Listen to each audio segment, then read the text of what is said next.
Yo, call me taking candy from a baby, which is fine by me. Hey everybody, what's up? Welcome back to the Game Skits. Today, and only today, we are here, that's it, with episode, 4 now, of Sonic Revisited for Shadow the Hedgehog. And oh my god, I cannot believe how happy I am doing this review, because I really went into Shadow the Hedgehog being like, alright, here we go. Like, this is truly where the dumb mess of, the Sonic series begins, and I was pleasantly surprised by a game that I genuinely had fun with from start to finish, except 2 levels in there. But for the most part, I could not believe how happy I was, and just a reminder of how cool Shadow is, and just a game that you can just play, have a good time, and dip from without it driving you insane, unless you play it a certain psycho way. Obviously, with this review, I'm gonna go into the gameplay, the structure, the story, and music, and all that. So stick around and let's get really right into it. It's funny to think that this is the first 3D Sonic game in the series to feature a singular character at this point. I mean, you had Sonic Adventure, which was multi-character based. You had Sonic Adventure 2, which is multi-character based. You had Sonic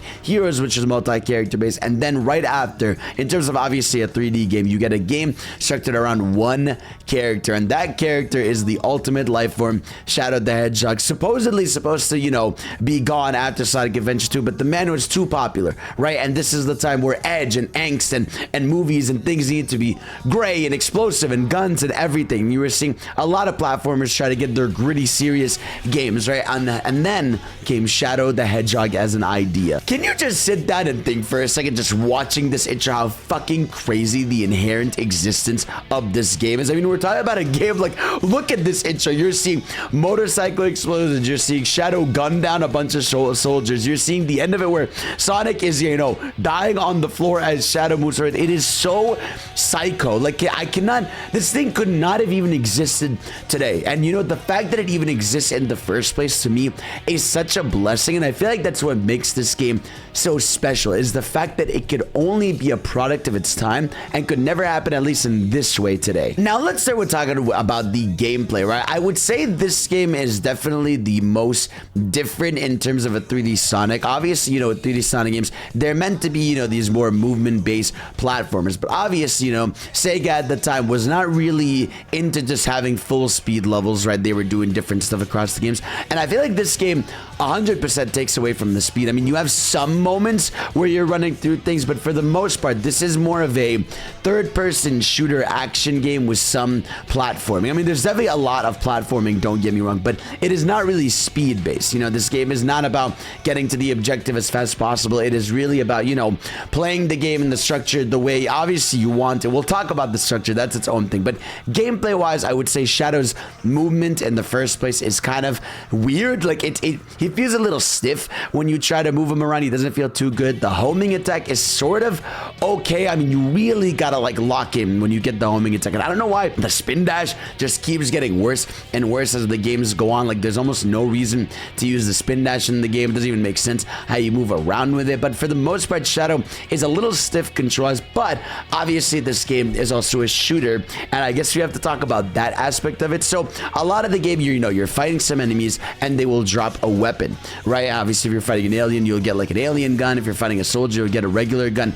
And honestly, the gunplay is fine. It is pretty mindless for the most part. You are kind of just picking up a weapon that's a reskin of another weapon and shooting enemies in different ways. But there's some fun differences. There's some bazookas. There's some swords you can get in there. There's a katana you can carry. There's a Billy Hatcher gun where you can suck up things around you. Like, it's definitely a game that leans into the silliness aspects of the gunplay, and has a good time with it. And like I said, it's never deep. You are really just fighting enemies and just shooting them left and right. But for the most part, the gunplay is fine. It targets enemies fairly well. It's not like you're sitting there having to target lock, specifics. Like, it's not like an Uncharted game or something where you have a little cursor in the middle that you have to aim. It really is, as long as you're looking at the enemy, that's where the gun is mainly going to be shooting. And I had fun. Another cool mechanic the game has is, depending on if you're killing, the good enemies or the bad enemies, right, you get a different ability for Shadow. So if you're taking the evil route, and destroying all the good guns gun soldiers, you get chaos blast, where like you just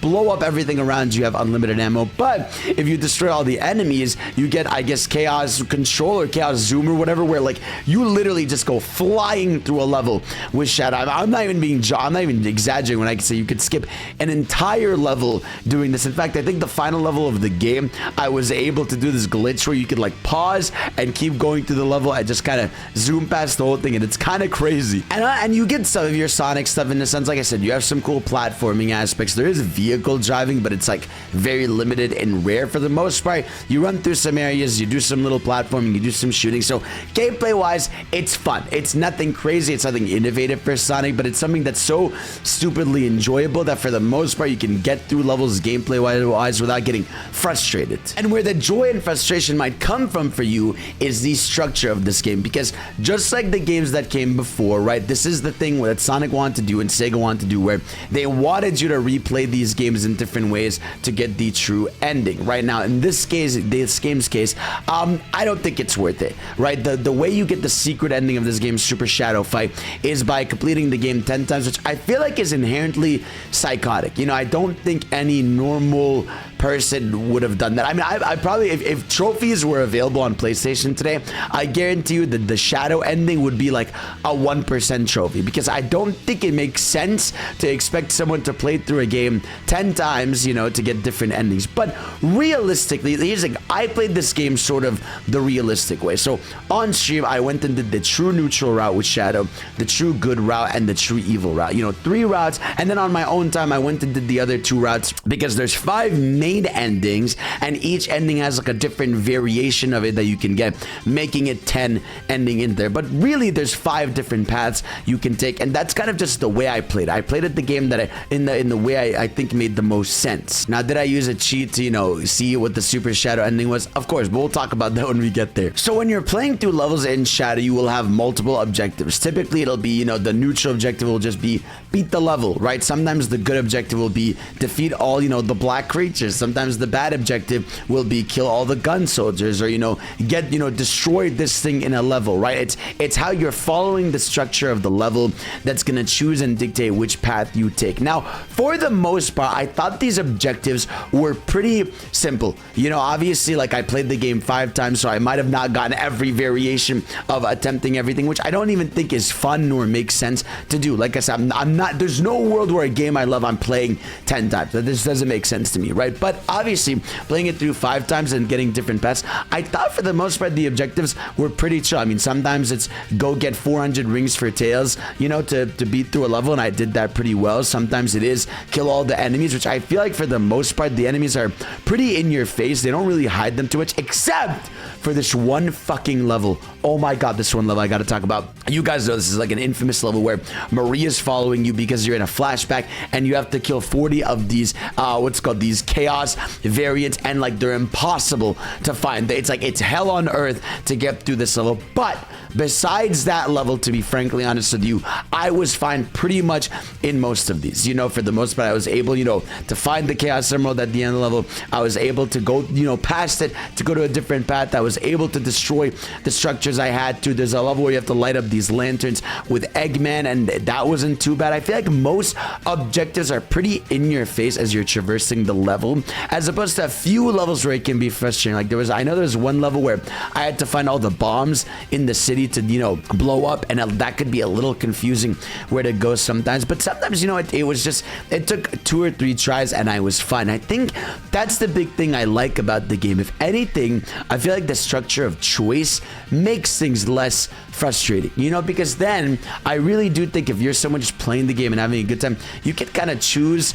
how you go through it. You know, if you want to obviously see every ending through, you're definitely going to get through some frustrations, but for the most part, I feel like you can find the path that suits your gameplay style. I mean, you could play the first level, destroy all the creatures, and then, you know, you're suddenly on the good path, and then you have to go to the next level and decide, like, hey, is this level more fun to do doing the good path or the dark path? And while I think inherently it's flawed that you can't really see every level unless you do play it a bunch, the game isn't that long. You know, I feel like the game is really, if you like, any given path I think would take you about 2 hours. You know, so I think obviously they wanted you to play the game a bunch because it was inherently short, but I do think for the most part you'll find the path that you want to play through pretty much easily, and I think you can get a good enjoyment by just doing the 5 inherent path structures. And how you get to them, you know, it's pretty fun too. Like, you could kind of choose to do a good path for one level if one level's driving you crazy, and then go do the bad path. Now, could you miss a level or two? Probably, right? I think this game would have been smarter if it was structured in 3 paths. I really think it should have been true neutral, true good, and true evil, and that should have been the 3 paths. You get more levels on each path, and that would have been Gucci. But we definitely have to talk about the story of this game because it follows the structure, and I think that is the biggest flaw but biggest funny aspect of this game. This game has the most silly, ridiculous story in the series, and obviously it's because, you know, you are taking different story paths, but things escalate so quickly, right? I mean, you'll start the first level as Shadow trying to uncover your past. The whole idea of this game is Shadow's like, who am I? You know, what's going on here? Why am I back? Why am I alive? I don't have my memories, right?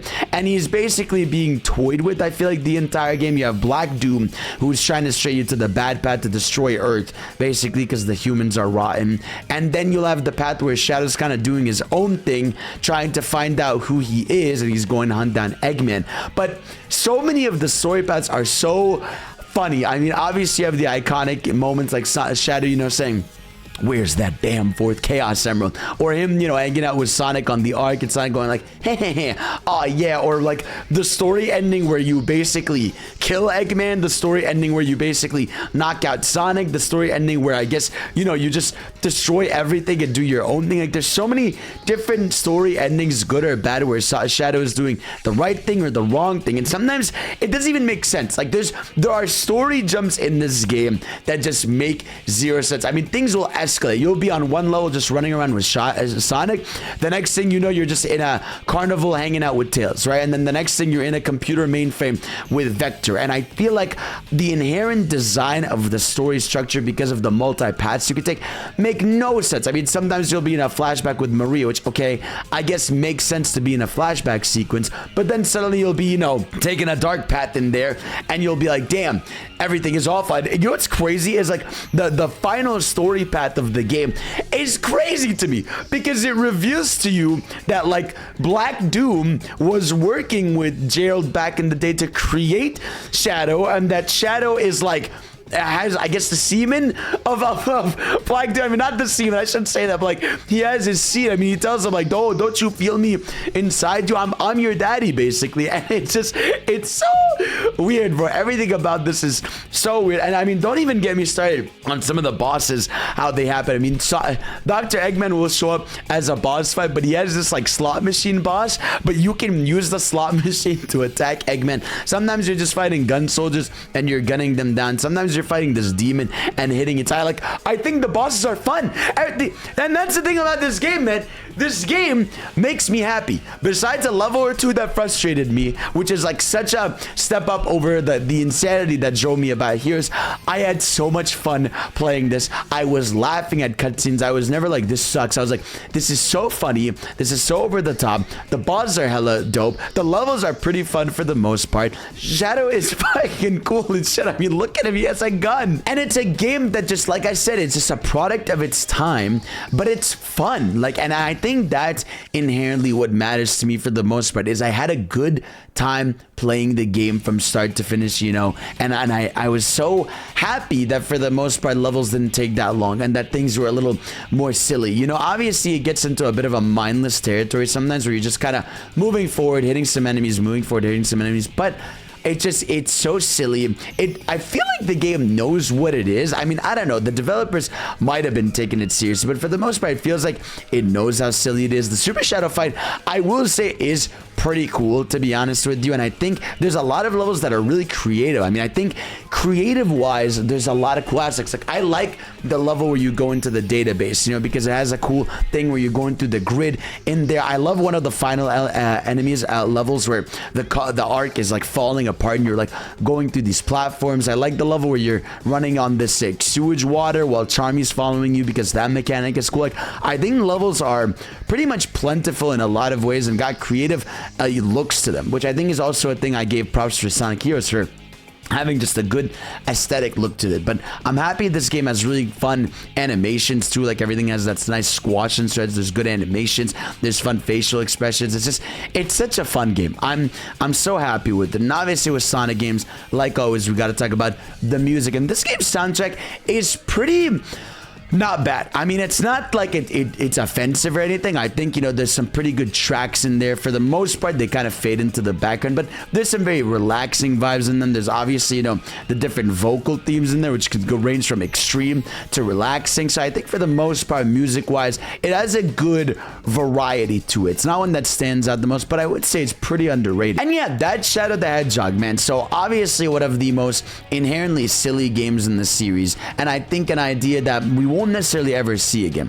I think the idea of Shadow having weapons could probably be revisited, right? But I do think him being maybe more combat oriented would be a little more enjoyable. And I just think the gameplay to me was so almost like brain dead in a lot of ways, where I'm just kind of mindlessly playing and having a good time, that I was like, damn, this is fun. I like hearing the dialogue here. I like seeing the characters in different story moments. I love how stupid it is, bro. And it's just, I know that's not a thing that, you know, a lot of things like to talk about praise-wise. Like, I think saying something stupid, I know a lot of people scoff at being like, well, something being stupid doesn't make it good. But I'm like, I don't know. Sometimes when a game knows what it is and it's enjoyable for it, like, I'm all for that. And for me, Shadow the Hedgehog, I had a great time with it. And I think while it doesn't age the best, and obviously you got to go in with an open mind to which path you're going to take, I think it's a game that is very fun. And I would love to see Shadow, obviously as a solo character, revisit, because he is him. But yeah, guys, let me know what you guys think about Shadow the Hedgehog, or if you like to revisit it, or if you hate it. And of course, I'll see you all next time. Peace out.